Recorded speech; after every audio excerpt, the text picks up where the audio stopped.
चलिए, आज मुगल साम्राज्य की कहानी समझते हैं, लेकिन किताबों से नहीं, बल्कि पत्थरों से। उनकी वास्तुकला सिर्फ इमारतें नहीं है, ये तो एक पूरे साम्राज्य की आत्मा की झलक है। और देखिए, यही सोच हमारी इस पूरी पड़ताल का केंद्र है। मुगल इमारतें ये सिर्फ ईंट पत्थर के ढांचे नहीं है, बल्कि ये तो उस राजवंश की महत्वाकांक्षाओं, उनके विश्वासों और उनकी तकदीर का, कह सकते हैं, एक जीता जागता रिकॉर्ड है।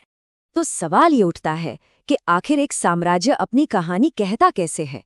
मुगलों के लिए इसका जवाब एकदम साफ था, अपनी भव्य इमारतों के जरिए। तो चलिए, इस सफर में और गहराई से उतरते हैं और देखते हैं कि ये कहानी कैसे परत दर परत खुलती है। तो चलिए शुरुआत करते हैं सबसे पहले दौर से, बागों से मकबरों तक नींव। ये वो समय था 1526 से 1556 के बीच, जब इस शानदार वास्तुकला की नींव रखी जा रही थी। और ये कहानी शुरू होती है पहले दो सम्राटों बाबर और हुमायूं के साथ। हाँ, तो शुरुआत में बाबर ने पानीपत की जीत के बाद काबुली बाग मस्जिद बनवाई, पर असल में जो एक मील का पत्थर साबित हुआ वो था हुमायूं का मकबरा। दिल्ली में बनी इस इमारत ने आने वाले दौर की आलीशान इमारतों के लिए एक तरह से रास्ता ही बना दिया। तो मतलब इस शुरुआती दौर का सार यही था, भारत में अपनी मौजूदगी दर्ज कराना, एक नए राजवंश की स्थापना करना, और इसी कोशिश में फारसी और मध्य एशियाई प्रभावों का भारतीय परंपराओं के साथ वो संगम शुरू हुआ, जो आगे चलकर मुगल वास्तुकला की पहचान बनने वाला था। और अब कहानी एक नया मोड़ लेती है। हम पहुंचते हैं उस दौर में जो बलुआ पत्थर से बना एक साम्राज्य था। जी हाँ, ये अकबर का दौर था, एक भव्य संश्लेषण का समय, 1556 से 1605 तक। ये वो वक्त था जब साम्राज्य का जबरदस्त विस्तार हुआ और वास्तुकला को लेकर महत्वाकांक्षाएं भी अभूतपूर्व थीं। अकबर के जमाने में निर्माण का पैमाना ही कुछ और था। आगरा का किला हो या फिर एक पूरा का पूरा नया राजधानी शहर फतेहपुर सीकरी, बुलंद दरवाजा हो या जामी मस्जिद, इन सब में लाल बलुआ पत्थर का जमकर इस्तेमाल हुआ। ये बुलंद इमारतें सिर्फ इमारतें नहीं थी, ये साम्राज्य की बढ़ती हुई ताकत और आत्मविश्वास का प्रतीक थी। और फतेहपुर सीकरी ये तो बस एक शहर नहीं था, ये अकबर की सोच का, उनके साम्राज्य को लेकर उनके दृष्टिकोण का एक भौतिक रूप था। एक ऐसी जगह जहां भारतीय, फारसी और इस्लामी वास्तुकला एक साथ सांस लेती थी। ये उनकी सहिष्णुता की नीतियों का जीता जागता प्रतीक था। अकबर के बाद दौर आता है जहांगीर का, और यहाँ से सौंदर्य शास्त्र में एक बड़ा बदलाव देखने को मिलता है।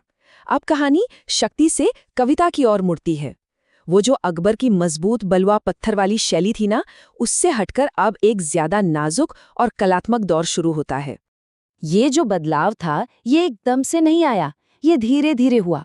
देखिए, पहले तो अकबर के मकबरे में बलुआ पत्थर का काम जारी रहा, फिर जहांगीर का ध्यान खूबसूरत बाग बनाने पर गया, जैसे कि शालीमार बाग, और फिर आखिर में आता है इत्माद-उद-दौला का मकबरा, जहां पहली बार नाजुक सफेद संगमरमर और जड़ाऊ काम का इस्तेमाल हुआ। इसे अक्सर बेबी ताज भी कहा जाता है, और ये इमारत आने वाले स्वर्ण युग के लिए एक पुल की तरह थी। और अब हम पहुंचते हैं उस दौर में जो मुगल वास्तुकला का शिखर था, संगमरमर का स्वर्ण युग, 1628 से 1658। ये वो दौर था जब महान निर्माता शाहजहां ने कमान संभाली। साल 1628 ये वो साल था जब शाहजहां का शासन शुरू हुआ, और यहीं से वास्तुकला के उस स्वर्ण युग का आगाज हुआ जिसे दुनिया आज भी हैरत से देखती है। शाहजहां की बनाई हुई इमारतें, इनके तो नाम ही काफी हैं। आगरा का ताजमहल, दिल्ली का लाल किला और जामा मस्जिद, आगरा की मोती मस्जिद, ये वो स्मारक हैं जो आज मुगल वास्तुकला की पहचान बन गए हैं। ये सब उनकी ही कल्पना की देन है। और इन सब में सबसे ऊपर है ताजमहल। ये सिर्फ सफ़ेद संगमरमर का एक मकबरा नहीं है, ये तो प्रेम का एक अमर प्रतीक है। शाहजहां ने इसे अपनी पत्नी मुमताज़ महल के लिए बनवाया था।